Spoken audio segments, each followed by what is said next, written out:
Hello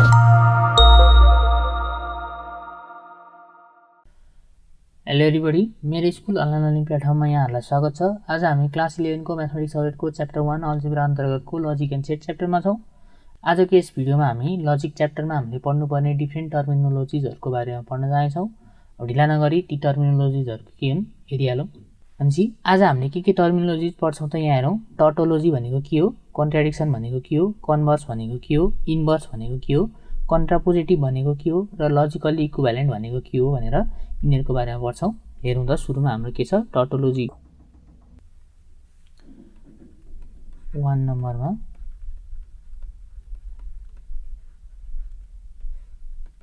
टोटोलोजी भनेको चाहिँ त्यस्तो कम्पाउन्ड स्टेटमेन्ट हो जसको चाहिँ जहिले पनि ट्रुथ भ्यालु ट्रु नै हुन्छ। त्यो सिम्पल स्टेटमेन्ट जुन मिलेर बनेको हुन्छ त्यसको ट्रुथ भ्यालु फल्स भए पनि ट्रु भए पनि रिगार्डलेस यसको ट्रुथ भ्यालु चाहिँ के हुन्छ, जहिले पनि ट्रु नै हुन्छ। भनेपछि के हो रहेछ त, भनेपछि के रहेछ त, a compound statement whose truth value is always true no matter the truth value of its component। यसको कम्पोनेन्टहरूको ट्रुथ भ्यालुसँग फरक नपर्ने गरी यदि फाइनल रिजल्ट जहिले पनि ट्रु भ्यालु नै आउँछ भने यो कम्पाउन्ड स्टेटमेन्टको त्यसलाई चाहिँ हामी के भन्छौँ, टोटोलोजी भन्छौँ। जस्तै फर इक्जाम्पल यहाँ हेरौँ, it will rain today or it will not rain today.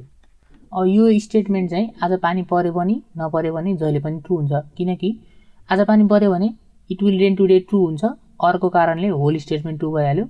आज पानी परेन भने it will not rain today हुन्छ, यो ट्रु हुन्छ, अर्को कारणले होल स्टेटमेन्ट हाम्रो ट्रु भइहाल्यो। भनेपछि यसलाई चाहिँ हामीले टोटोलोजी भन्छौँ। त्यस पछाडि नेक्स्टमा हेरौँ, हाम्रो दोस्रोमा के छ त, कन्ट्राडिक्सन। दोस्रोमा हाम्रो के छ त, कन्ट्राडिक्सन। कन्ट्राडिक्सन भनेको त्यस्तो कम्पाउन्ड स्टेटमेन्ट हो जसको चाहिँ ट्रुथ भ्यालु जहिले पनि फल्स हुन्छ, no matter the truth value of its component. भनेपछि a compound statement whose truth value is always false no matter the truth value of its component। कम्पोनेन्टको ट्रुथ भ्यालु जेसुकै भए पनि यदि फाइनल रिजल्ट चाहिँ फल्स आउँछ भने त्यस्तोलाई हामी के भन्छौँ, कन्ट्राडिक्सन भन्छौँ। अब यसको एक्जाम्पल के हुन्छ त हेरौँ। For example it will rain today and it will not rain today. यो भयो यसको इक्जाम्पल। हेरौँ, आज पानी पऱ्यो भने इट विल रेन टुडे त ट्रु हुन्छ, तर it will not rain today false हुन्छ। भनेपछि फल्स भएपछि एन्ड लाउँदाखेरि टोटल स्टेटमेन्ट फल्स हुन्छ। त्यसै गरी आज पानी परेन भने पनि it will rain today false हुन्छ, फल्स हुँदाखेरि टोटल स्टेटमेन्ट फल्सै भइहाल्यो। भनेपछि यो स्टेटमेन्ट जुन कन्डिसनमा पनि फल्स नै हुन्छ, त्यही भएर यो के भयो त, कन्ट्राडिक्सन भयो। त्यस पछाडि नेक्स्टमा हेरौँ, हाम्रो के छ त भन्दाखेरि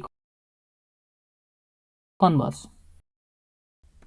3 नम्बरमा हाम्रो के छ त, कन्भर्स। कन्भर्स स्टेटमेन्ट भनेको चाहिँ के हो भन्दाखेरि यदि हामीसँग पी इम्प्लाइ क्यू छ भने क्यू इम्प्लाइ पी चाहिँ हाम्रो कन्भर्स स्टेटमेन्ट हुन्छ। यो चाहिँ यसको डिफिनेसन भयो। भनेपछि हेरौँ, if P and Q are two statements Q imply P is the converse of P imply Q. P imply Q को कन्भर्स स्टेटमेन्ट के हुन्छ त, P imply Q. P imply Q को कन्भर्स स्टेटमेन्ट के हुन्छ त, क्यू इम्प्लाइ पी। भनेपछि यसको एक्जाम्पलमा हेरौँ के हुन्छ त, if x is greater than 0। अब एउटा यसमा के चिज याद गर्नुपर्छ भन्दाखेरि हामीले यस्तो इनइक्वालिटिजलाई अगाडि के भनेको थियौँ त, यसमा यक्सको भ्यालुमा डिपेन्ड गर्ने कारणले यसलाई हामी स्टेटमेन्ट भन्दैनौँ भनेर भनेका थियौँ। तर यहाँनिर चाहिँ हामीले के भनेर माने हो भन्दाखेरि यक्सको भ्यालु चाहिँ ग्रेटर देन 0 छ नै भनेर माने। भनेपछि पाउँछौ यो गर्नलाई। Then minus x less than 0। यक्सको भ्यालु चाहिँ ग्रेटर देन 0 भयो भने माइनस यक्स चाहिँ लेस देन 0 हुन्छ, यो चिज ट्रु हुन्छ। अब यसको कन्भर्स के हुनुभयो त, if minus x less than 0 then x greater than 0। ए अगाडि पछाडि गरिदिने हो, दुईटै चिज ट्रु भइहाल्छ। भनेपछि यसमा हामीले के चिज याद गर्नुपर्छ भन्दाखेरि कन्भर्स भनेको बाई कन्डिसनल वाला कुरा हुँदो रहेछ। भनेपछि क्यु इम्प्लाइ पी र पी इम्प्लाइ क्यु दुईटै चिज हुनको लागि त हामीले बाई कन्डिसनलको कुरा गरेको थियौँ। यसमा बाई कन्डिसनलमा दुईटै हुन्छ भनेको थियौँ। भनेपछि यो बाई कन्डिसनल स्टेटमेन्ट रहेछ भनेर नि बुझ्नु पर्यो हामीले। त्यस पछाडि नेक्स्टमा हेरौँ हाम्रो के छ त भन्दाखेरि इन्भर्स छ। 4 नम्बरमा इन्भर्स। जस्तै हामीसँग पी इम्प्लाइज क्यु वाला कन्डिसनल छ भने not P implies not Q वाला चाहिँ हाम्रो इन्भर्स हुन्छ यसको। भनेपछि के हुन्छ त पी भयो भने क्यु हुन्छ भन्दाखेरि पी भएन भने क्यु हुँदैन भनेर हामीले पाइहाल्छौँ। भनेपछि यो ट्रु हुँदाखेरि यो पनि ट्रु हुन्छ भने यो ट्रु हुँदाखेरि यो पनि ट्रु हुन्छ। पी हुँदाखेरि क्यु हुन्छ भने पी नहुँदाखेरि क्यु हुँदैन भनेर हामीले भन्न पाइहाल्छौँ। भनेपछि यो चाहिँ के भयो त यसको इन्भर्स स्टेटमेन्ट भयो। If P and Q are two statements not P implies not Q is the inverse of P implies Q। भनेपछि P इम्प्लाइ Q को इन्भर्स चाहिँ के हुँदो रहेछ त not P imply not Q। अब यसको एक्जाम्पलमा के लेख्न पायौँ हामीले, for example if x greater than 0 then minus x less than 0। यसको इन्भर्स के हुनुभयो त if x not greater than 0 then minus x not less than 0। यो चिज ट्रु भइहाल्यो। ल हेरौँ त्यस पछाडि हामीसँग अर्को के छ त भन्दाखेरि कन्ट्रापोजिटिभ। 5 नम्बरमा हाम्रो के छ त कन्ट्रापोजिटिभ। कन्ट्रापोजिटिभमा हेरौँ हामीसँग यदि P इम्प्लाइ Q छ भने कन्ट्रापोजिटिभ यसको के हुन्छ भन्दाखेरि not Q imply not P हुन्छ। भनेपछि अब यसलाई सिरियली गर्ने हो नि हेरौँ।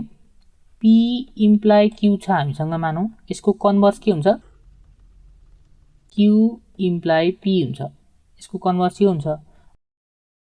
अब यसको इन्भर्स के हुन्छ यो स्टेटमेन्टको Q इम्प्लाइ P को इन्भर्स के हुने भयो त not Q imply not P हुने हो। भनेपछि सुरुको ओरिजिनल स्टेटमेन्टको र यसको रिजल्ट हेर्दाखेरि के हुनुभयो त ओरिजिनल स्टेटमेन्टको कन्भर्स गरेर इन्भर्स गर्दाखेरि त्यो चाहिँ के हुँदो रहेछ कन्ट्रापोजिटिभ हुँदो रहेछ, अथवा इन्भर्स गरेर कन्भर्स गर्दाखेरि त्यो चाहिँ के हुँदो रहेछ कन्ट्रापोजिटिभ हुँदो रहेछ। जुन गरे नि एउटै कुरा हो। भनेपछि inverse of converse or converse of inverse is contrapositive।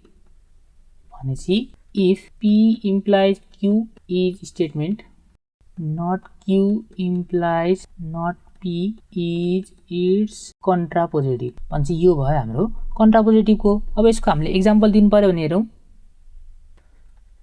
For example if x is greater than 0 then minus x is less than 0।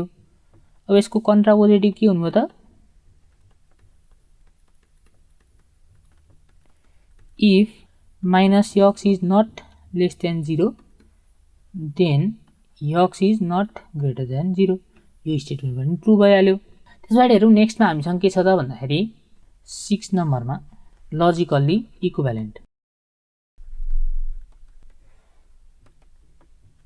Logically equivalent भनेको के हो भन्दाखेरि दुईटा स्टेटमेन्टको यदि जुन ट्रुथ लेभल छ त्यो चाहिँ बराबरी छ भने त्यसलाई चाहिँ हामी लजिकल्ली इक्विभ्यालेन्ट भन्छौँ। Two statements are said to be logically equivalent if both have same truth level. अब यसलाई डिनोट गर्न चाहिँ के युज गरिन्छ त दे आर डिनोटेड बाई, जस्तै S1 र S2 चाहिँ दुईटा स्टेटमेन्ट हुन्छ भने यसरी तीनटा लाइन तानेर त्यसलाई लजिकल्ली इक्विभ्यालेन्ट हो भनेर देखाउन सकिन्छ। भनेपछि यो भयो टर्मिनोलोजिजहरू हामीले जुन लजिकमा पढ्छौँ। अब यसभन्दा पछाडिको भिडियोमा हामी लज अफ लजिकको बारेमा पढ्छौँ। See in the next video.